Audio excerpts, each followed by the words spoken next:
Hello everyone and welcome back. In this lesson we're going to cover DNS enumeration. So this is going to be its own little lesson here. We don't have an Nmap scan that we're going to go off of.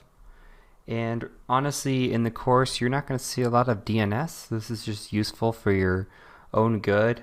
It is covered in the course outline, so it's something that we're going to cover in this course as well. So if we go ahead and go to our Kali machine, and we're just going to cover a few commands that we can use to enumerate a website. So the website we're going to enumerate today is zonetransfer.me. So in the end of today's lesson, what we're trying to get towards is looking for a zone transfer vulnerability. So DNS zone transfers are used by administrators to transfer DNS databases.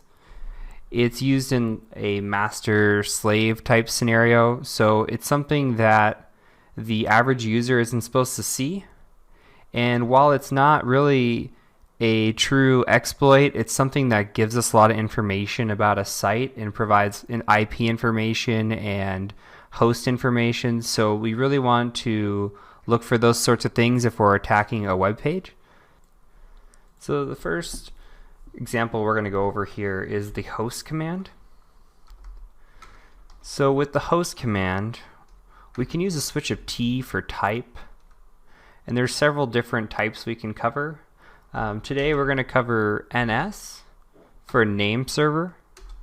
So we type in NS and then we just type in the web page. So zonetransfer.me.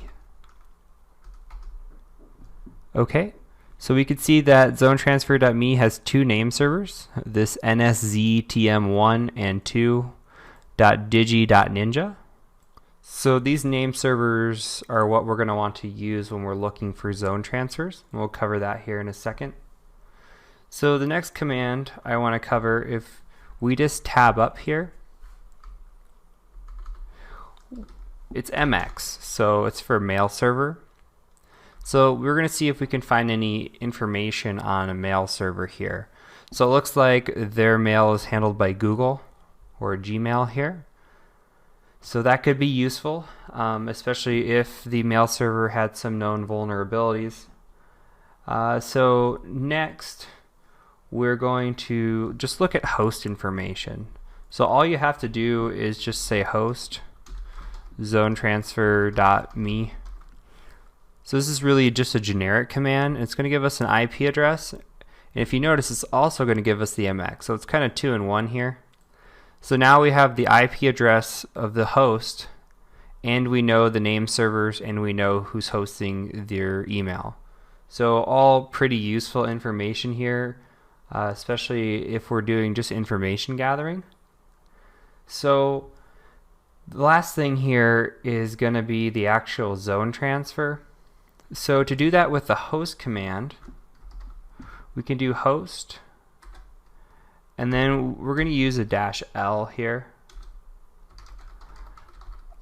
You type in the website, and then you type in the domain name, or the name server, I apologize.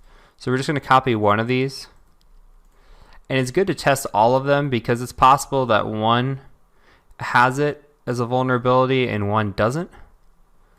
So we'll try this first one here and just hit enter on this. And this looks like a successful zone transfer. So this is exactly what this website was set up to do. So if you look through it, you can see that we're pulling information on specific parts of the website here.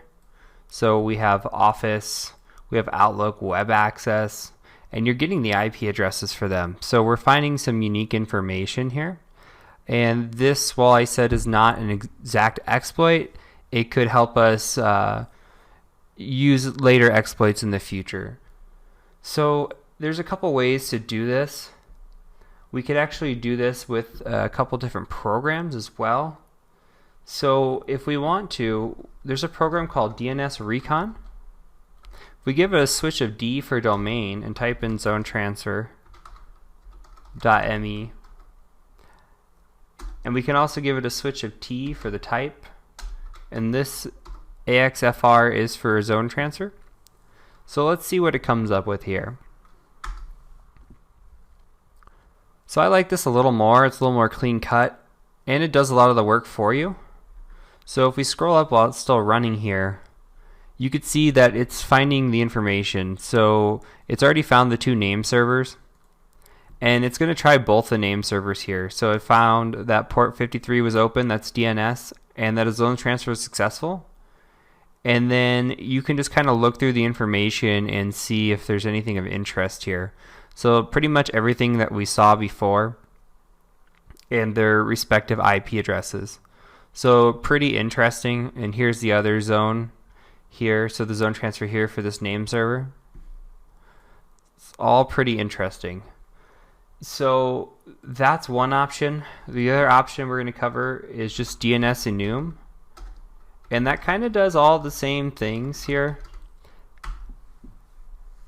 It's pretty clean as well. So if you scroll up through this, and it's pretty fast if you noticed. You have the host address, you have the name servers, you have the mail servers. So everything we just did, instead of typing it out line by line, we can do this here. If you're really keen on doing this yourself, I encourage you to attempt to build a script. You could do that by taking a list. Say you have email, home, info, office, Outlook web access, and you could put it into a bash script where it runs through your list and does all of these things here. So it's food for thought, but you're not really going to see it. So if you don't want to spend too much time on it, I'm okay with that as well. But just have this information in the back of your mind, in this lesson in the back of your mind, if you ever wanted to do a zone transfer or attempt a zone transfer on a website. And you could try this on your own website if you have one. I wouldn't encourage doing it on employers or other websites that you don't have permission, but if you have your own, you want to see if you have zone transfer vulnerability, go for it. So it's pretty interesting. And that's really it. So for this lesson, not a whole lot. Don't expect to see it in the course. If you do, it's new to me. But that's it. So my name is Heath Adams, and I thank you for joining me.